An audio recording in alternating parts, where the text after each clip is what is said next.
नमस्कार, आप देख रहे हैं न्यूज इंडिया। आपके साथ मैं हूं अभिषेक। देश के प्रधानमंत्री नरेंद्र मोदी इन दिनों विदेश यात्रा पर हैं। इस दौरान पीएम मोदी कई देशों के राजनेताओं से मिलने के साथ ही कई कार्यक्रमों में शामिल हो रहे हैं। पीएम मोदी के विदेश दौरे के दौरान एक ऐसी तस्वीर सामने आई जिसने देश का सीना गर्व से चौड़ा कर दिया, जिसने देश का सम्मान विदेशी धरती पर कई गुना बढ़ा दिया। दरअसल पापुआ न्यू गिनी से एक वीडियो सामने आया जिसमें पापुआ न्यू गिनी के पीएम भारत के प्रधानमंत्री नरेंद्र मोदी के पैर छूते नजर आ रहे हैं, तो वहीं एक कपल पीएम मोदी को दंडवत प्रणाम कर रहा है। इन वीडियोस को देखने के बाद हर तरफ भारत की और भारत के प्रधानमंत्री की चर्चा हो रही है। एक रिपोर्ट देखिए।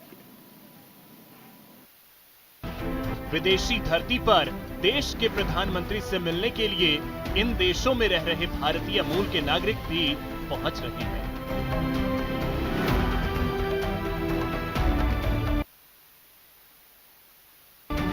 पीएम मोदी दुनिया के सबसे लोकप्रिय नेता हैं। ऐसे में पीएम मोदी जहां भी जाते हैं वहां उनका काफी आदर सत्कार किया जाता है। आज पापुआ न्यू गिनी के पोर्ट मोरेस्बी एयरपोर्ट पर भारत की परंपरा दिखाई दी। एयरपोर्ट पर पहुंचे एक कपल ने पीएम मोदी को दंडवत प्रणाम किया, जिसे देखकर पीएम मोदी हैरान रह गए। इस कपल को पीएम मोदी ने झुककर ऊपर उठाया भी और उसके बाद खुद झुककर उनका आभार भी जताया।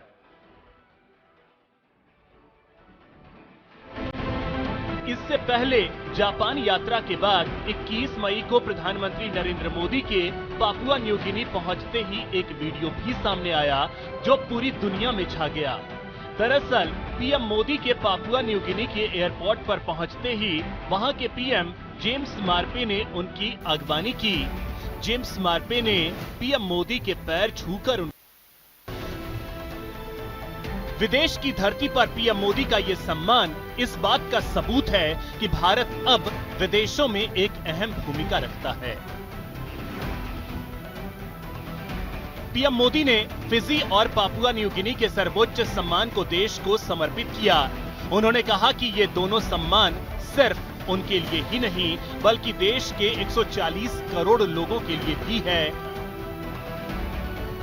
वहीं आज पापुआ न्यू गिनी के बाद अपनी यात्रा के अंतिम पड़ाव के रूप में पीएम मोदी ऑस्ट्रेलिया पहुंचे। यहां भी उनका जोरदार स्वागत किया गया। क्वाड समिट रद्द होने के बीच पीएम मोदी की यह यात्रा चीन की हिंद प्रशांत क्षेत्र में अनावश्यक दखल, द्विपक्षीय कारोबार और रणनीतिक संबंधों की दिशा में अहम रहेगी। Bureau report, news India.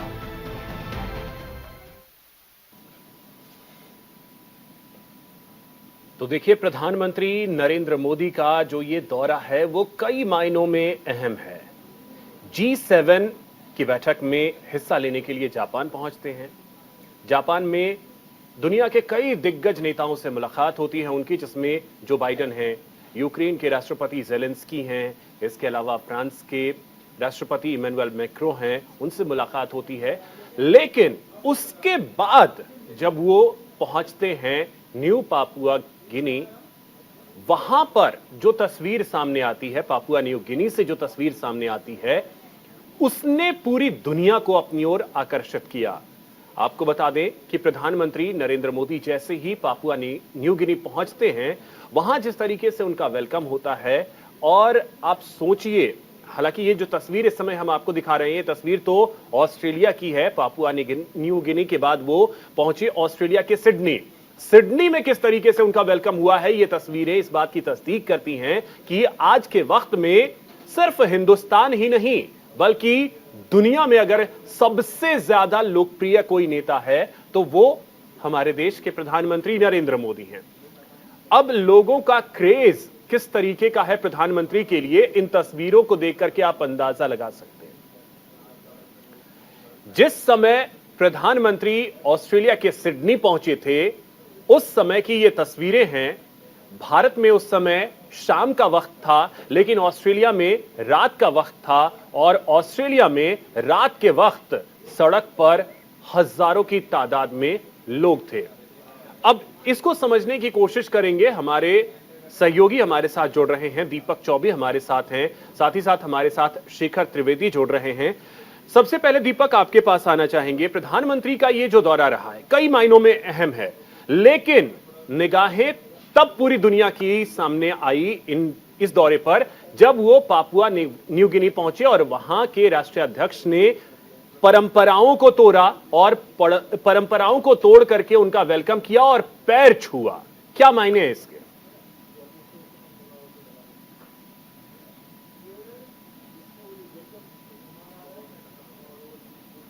दीपक, आवाज मिल रही है आपको मेरी?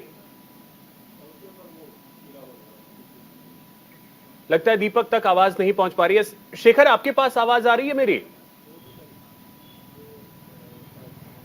हाँ जी, आप सवाल रखें। शेखर, आपसे समझना चाहेंगे जो तस्वीरें पापुआ न्यू गिनी से सामने आई जब वहां के राष्ट्रीय अध्यक्ष ने पैर छूकर तमाम परंपराओं को तोड़कर प्रधानमंत्री नरेंद्र मोदी का वेलकम किया, क्या मायने हैं इन तस्वीरों के? देखिए, इसके मायने दो तरीके से निकाले जा सकते हैं। एक तो वो जो खुद मरापे ने अपने बयान में कहा कि हमें बड़ों के सम्मान के लिए उनके पैर छूने चाहिए, ये उनकी तरफ से भी कहा गया कि बड़ों का आदर सत्कार बहुत अच्छी तरह से होना चाहिए। तो ये एक संस्कारों की बात है। कूटनीतिक लिहाज से अगर आप देखें, वैसे भी हिंदुस्तान की एक ये परंपरा या संस्कृति का हिस्सा है।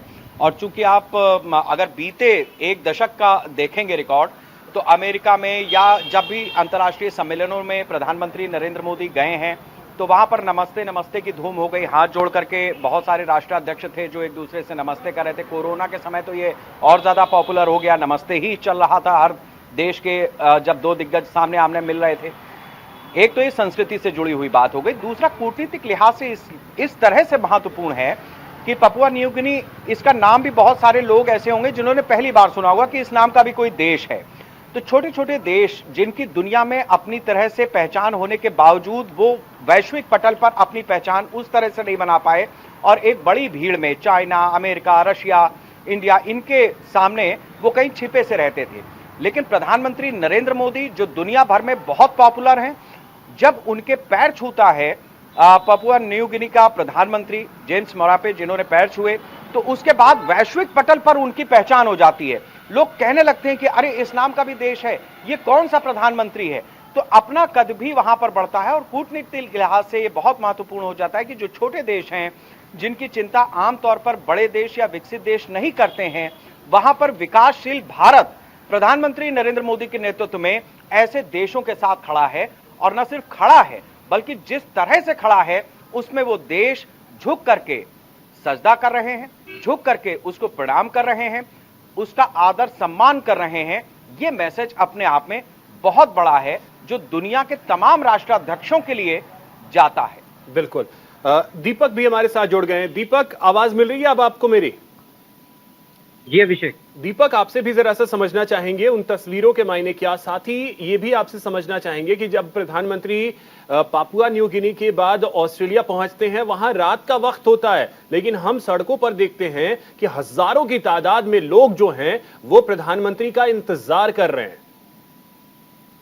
जी बिल्कुल अभिषेक, और जिस तरीके से अगर बात की जाए तो जो 2014 के बाद जो भारत की जो छवि है वो विश्व पटल पर जिस तरीके से प्रधानमंत्री नरेंद्र मोदी ने रखा है वो काबिले तारीफ है। अगर बात की जाए तो जिस तरीके से आपने देखा होगा कि हाउडी मोदी का प्रोग्राम हुआ था, उससे पहले कई देशों की यात्रा कर चुके थे प्रधानमंत्री। तो वहां जब जाते हैं तो जो भारत के समुदाय के लोग जो होते हैं उनको मिलते हैं तो अलग अलग अपनी अपनी एक छवि होती है जो दिखाता है भारत को कि भारत आज देश में कहाँ है, पूरे वर्ल्ड में कहाँ है। अगर ग्लोबल की बात की जाए तो ग्लोबल लीडर के तौर पे एक भारत उभर कर आया है सामने। अगर बात की जाए तो लगातार जिस तरीके से भारत की जो छवि है, हर देश आज के टाइम पे चाहता है कि भारत के साथ दोस्ती कर ले, प्रधानमंत्री नरेंद्र मोदी के साथ उनके अच्छे रिलेशन हो, कि हम भारत में व्यापार करना चाहते हैं। वहीं देखिए इस टाइम जो भारत जो पाकिस्तान की, वो कहीं ना कहीं पाकिस्तान की लगातार प्रयास तो कर रहा था कि भारत से दोस्ती हो, पर नहीं कर पाया। और जिस तरीके से देखिए जो कल प्रधानमंत्री नरेंद्र मोदी जब पपुआ गए थे तो उसके बाद अगर बात की जाए तो ये वही देश है जब प्रधानमंत्री नरेंद्र मोदी ने जब सबसे पहले अगर बात की जाए, चाहे वो वैक्सीन की बात की जाए, चाहे वो दवाइयों की बात की जाए, तो सबसे पहला जो देश था उसको वही वो देश है जिसको भेजा गया था। तो कहीं ना कहीं वहाँ के जो प्रधानमंत्री थे वो एक तरीके से अगर देखा जाए तो आपने देखा होगा जब उनके प्रधानमंत्री नरेंद्र मोदी के पैर छू रहे थे तो कहीं ना कहीं वो एक भावुक पल था जिस तरीके से कोरोना काल में पूरे देश की क्या बात की जाए, अगर वर्ल्ड की बात की जाए तो छितर-बितर थी। कई देशों के विजुअल आते थे कि कैसे वहां पे महामारी है। उस टाइम इस देश को, जो छोटे देश है, उसको प्रधानमंत्री नरेंद्र मोदी भारत ने एक अगर बात की जाए तो दोस्ती दिखाई और वहां पे वैक्सीन भेजी, वहां पे दवाई भेजी, वहां पे ऑक्सीजन भेजे। तो कहीं ना कहीं सबको आज के टाइम पे अगर एक देश की जरूरत है तो वो है भारत। और जिस तरीके से हमारा जो वरिष्ठ सहयोगी है शिखर त्रिवेदी, वो बता रहे थे कि किस तरीके से जब से प्रधानमंत्री नरेंद्र मोदी भारत के प्रधानमंत्री बने तो एक जो छवि है भारत की, वो जाहिर सी बात है वो अब विश्व पटल पे अलग है। अब भारत सुपर पावर बनने की ओर जा रहा है और कहीं ना कहीं ये इसका परिणाम जो है वो जाहिर सी बात है। जब भी अभिषेक आपने देखा होगा कि प्रधानमंत्री बाहर जाते हैं तो जो वहां के जो अगर बात की जाए इंडियन समुदाय के जो लोग होते हैं वो उनका इंतजार करते हैं, रात भर हो जाते हैं। बिल्कुल, सिडनी में वही तस्वीरें हमने आज भी देखी है दीपक। शिखर, अब एक चीज और आपसे समझना चाहेंगे, आज का दौर क्या वो दौर है, अंग्रेजी में एक कहावत है, you can love him, you can hate him, but you can't ignore him. क्या ये वही दौर है कि आप भारत को प्यार कीजिए या भारत से नफरत कीजिए, लेकिन भारत को इग्नोर करने की गलती मत कीजिएगा? देखिए, ये भारत का अगर आप इतिहास भी देखेंगे अभिषेक, हम लोग पत्रकार हैं, उस लिहाज से हम चीज़ों को बहुत बड़े पैमाने पर, बहुत बड़े कैनवास पर अलग अलग देशों के साथ में तुलना करते हुए भी देखते हैं। भारत को कभी किसी भी देश की तरफ से इग्नोर तो किया ही नहीं जा सका। ये बात सही है कि या तो उससे प्रेम किया गया है या फिर नफरत की गई है।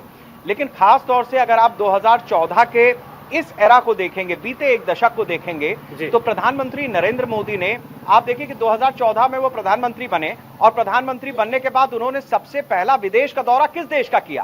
पड़ोस के देश भूटान का। बिल्कुल, भूटान जो देश है उसका नाम लेवैया कोई नहीं था, लेकिन भूटान चले गए प्रधानमंत्री और भूटान में जिस तरीके से उनका वेलकम हुआ, जिस तरीके से वहां से उन्होंने अपने रिश्तों को, अपने सामरिक रिश्तों को, अपने द्विपक्षीय रिश्तों को, विदेश नीति को आगे बढ़ाया, वो आज एक बहुत बड़ी ताकत के रूप में है। क्योंकि हम देखते हैं कि अक्सर डोकलाम को लेकर के या अरुणाचल प्रदेश में जब चाइना की तरफ से हरकत होती है तो यही भूटान हमारे साथ में इस तरह से स्ट्रेटेजिक लोकेशन के साथ में खड़ा हो जाता है जहां पर हम चाइना को बार बार मात देने की स्थिति में है। प्रधानमंत्री नरेंद्र मोदी ने एक बड़ी बात कही है अभिषेक, जो हमारे दर्शकों को जरूर सुननी चाहिए। उन्होंने ये कहा है कि बहुत बड़े बड़े देश दोस्ती का दम भरते हैं, लेकिन जब वक्त आता है तब वो कन्नी काट जाते हैं। ये बात उन्होंने कहीं ना कहीं अप्रत्यक्ष रूप से चीन के लिए ही कही है। एक दौर में हिंदी चीनी भाई भाई का नारा चला, उसके बाद चाइना के साथ में बहुत सारे रिश्ते सुधारने की प्रक्रिया हुई, बातचीत हुई, बहुत सारी चीजें हुई। लेकिन बीते दशक में हम देखें तो एक नहीं 2-3 बार इस तरीके से हो चुका है कि भारतीय सीमा में अतिक्रमण करते हुए चीनी सेना को मुंह की खानी पड़ी है और शायद वो 62 का जो दम भरता था उसकी अकड़ पकड़ वहां से ढीली हुई है, चीनी सेना का मनोबल टूटा है। तो चीन जैसे देश को जब भारत ने पीछे ढकेला है तो उसके बाद दुनिया के देशों में जाहिर सी बात है कि भारत की एक धमक और हनक बनी है। आप देखिए कि प्रधानमंत्री नरेंद्र मोदी के साथ में जब बाइडेन की मुलाकात होती है अमेरिका के राष्ट्रपति की, तो वो क्या कहते हैं? वो कहते हैं कि मोदी जी, आपकी लोकप्रियता इतनी ज्यादा है कि कई बार मुझे ये सोचने पर विवश होना पड़ता है कि आखिर किसी व्यक्ति को कोई कैसे इतना चाह सकता है। जो ऑस्ट्रेलिया सिडनी प्रधानमंत्री पहुंचे हैं नरेंद्र मोदी, वहां के जो प्रधानमंत्री हैं एंथनी, वो पलक पावड़े बिछाए इंतजार कर रहे हैं कि जब उनकी मुलाकात प्रधानमंत्री के साथ में औपचारिक रूप से होगी। हालांकि उन्होंने वेलकम कर दिया है और आप ये देखिए एरोका पार्क है, उसको लिटिल इंडिया का नाम दे दिया है। तो ये सब चीजें बताती हैं। और ये जो लिटिल इंडिया जगह बनने जा रही है, यहाँ पर बहुत समय से ये हैरिस जो पार्क है, इंडियन सोसाइटी के लोग रहते हैं, उनके छोटे छोटे व्यवसाय हैं, कुछ बड़े नामचीन होटल वगैरह भी हैं, भारतीय फूड यहाँ पर बहुत पॉपुलर है इस इलाके में। तो लिटिल इंडिया उसको नाम दे दिया ऑस्ट्रेलिया ने। अभी कितनी बड़ी चीज है कि ऑस्ट्रेलिया जैसे देश में एक लिटिल इंडिया है और प्रधानमंत्री नरेंद्र मोदी पहुंचे। बिल्कुल दीपक, अब जरा सा आपसे भी समझना चाहेंगे कि बीते एक दशक जिसका जिक्र अभी शेखर कर भी रहे थे, एक दशक में ऐसा क्या हुआ, सबसे खास बात क्या प्रधानमंत्री की ये रही कि उन्होंने छोटे छोटे देशों के साथ, जिसके बारे में शायद विकसित देश जो हैं वो सोचते भी नहीं है, दुनिया के जो 5-6 विकसित देश हैं वो सोचते भी नहीं होंगे, पीएम ने उनसे रिश्ते सुधारे। भूटान का जिक्र अभी शेखर ने किया, पापुआ न्यू गिनी जहां प्रधानमंत्री गए, तो ऐसे कई देश हैं विश्व पटल पे कोई जानता तक नहीं है कि हां भाई ये देश भी है। पीएम उन देशों का दौरा करते हैं, वहां जाते हैं, वहां से भारत के संबंध जो हैं वो सुधार रहे हैं। क्या ये चीज भी बेहद कारगर, बेहद असरदार रहा है? बिल्कुल। और अभिषेक, जिस तरीके से प्रधानमंत्री नरेंद्र मोदी जो छोटे छोटे देश हैं उनके साथ भारत की एक अच्छी दोस्ती चाहते हैं और उनके साथ सहयोग या वार्ता की जाती है, वो एक काबिले तारीफ है। वहीं अगर बात की जाए तो देखिए, सबसे बड़ी बात तो ये थी कि जो G7 की जो बैठक है उसमें भारत भले ही सदस्य ना हो, इस पे अगर बात की जाए तो उसको निमंत्रण दिया गया था। तो कहीं ना कहीं ये दिखाता है कि भारत की छवि आज विश्व पटल पे क्या है। प्रधानमंत्री नरेंद्र मोदी जब प्रधानमंत्री बने थे तो भूटान गए थे, उसके बाद छोटे छोटे देशों के लगातार वो दौरे करते रहते हैं। तो जाहिर सी बात है कि वो एक मैसेज जाता है कि भारत जो है वो छोटे देशों के साथ भी, कई ऐसे देश है जो दरकिनार कर देते हैं छोटे देशों को। कहा जाता है कि जो पड़ोसी होता है, जो अगर कमजोर होता है तो उसका साथ कोई नहीं देता है, पर वो बलवान होता है तो उसके 10 दोस्त होते हैं। पर भारत ये दिखाता है कि भारत किसी भी देश को छोटा नहीं समझता, भारत सबका साथ सबका विकास की बात करता है, भारत सबको साथ लेके चलता है। और वही इसकी रणनीति है प्रधानमंत्री नरेंद्र मोदी की, कि जब वो कल पपुआ पहुंचे थे तो उसके बाद जिस तरीके से उनका एक स्वागत हुआ था, खुद उस देश के प्रधानमंत्री ने उनका पैर छुआ था, तो कहीं ना कहीं वो एक पल दिखाता है। और जो छोटे और देश हैं वो भी भारत के साथ अच्छे रिश्ते चाहते हैं, वो चाहते हैं कि प्रधानमंत्री नरेंद्र मोदी उनके देश आए और एक जो भारत के साथ जो एक छवि है और जो लगातार एक भारत के साथ जो अच्छी दोस्ती है वो निभाया जाए अभिषेक।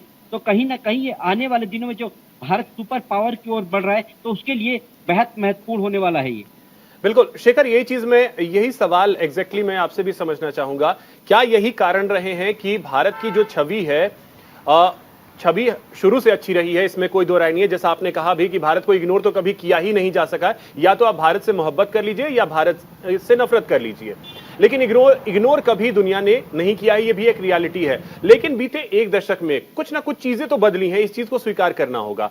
जो विकसित राष्ट्र रहे हैं वो अपने लिए सोचते रहे हैं, लेकिन भारत ने वसुधैव कुटुंबकम की बात की है। और यही वजह है कि जो छोटे छोटे देश हैं, कोविड के काल में भी हमने देखा प्रधानमंत्री ने कोविड वैक्सीन जो है छोटे छोटे देशों को भेजी, और छोटे छोटे देश जो वैक्सीन बनाने में उनके पास वो संसाधन नहीं रहे होंगे, बनाना उनके लिए चुनौतीपूर्ण था, लेकिन भारत ने उनकी मदद की। क्या ये ऐसी चीजें रही हैं जिसकी वजह से आज प्रधानमंत्री की छवि, और प्रधानमंत्री जब किसी दूसरे देश जाते हैं तो वहां की तस्वीरों को देख करके हर भारतीय का सीना चौड़ा हो रहा है?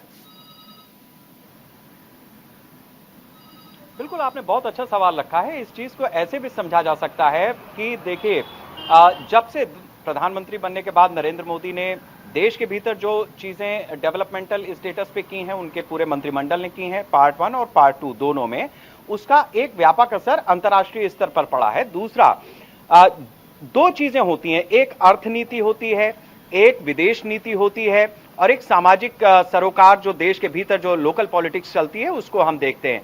विदेश नीति और अर्थनीति ऐसी होती है जिसको कोई भी देश परंपरा के रूप में चलाता रहता है। जैसे अमेरिका है, अब आज की डेट में जो बाइडेन चाहें तो अचानक ड्रास्टिक चेंज नहीं कर सकते हैं।